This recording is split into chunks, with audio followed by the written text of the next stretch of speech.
Pinto.co. Menteri Koordinator Bidang Pembangunan Manusia dan Kebudayaan Muhadjir Effendi dijadwalkan akan menutup Pekan Olahraga Nasional ke-21 Aceh Sumut 2024 di Stadion Utama Sumut, Deli Serdang, Sumatera Utara. Ketua Bidang Media dan Humas Panitia Pengawas dan Pengarah PON ke-21 Wilayah Sumatera Utara, Raja Parlindungan Pane berharap kegiatan tetap berlangsung meriah.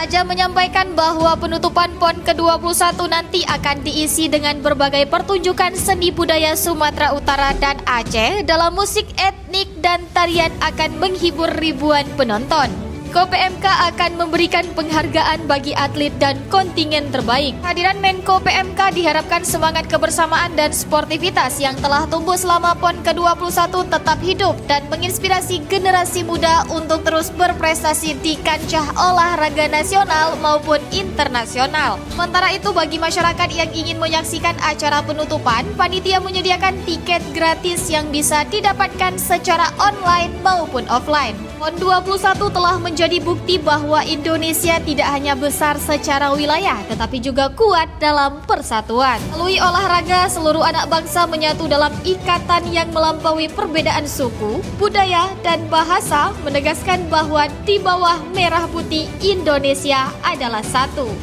Mau tahu berita terupdate tentang Aceh? Baca berita selengkapnya di Pinto.co.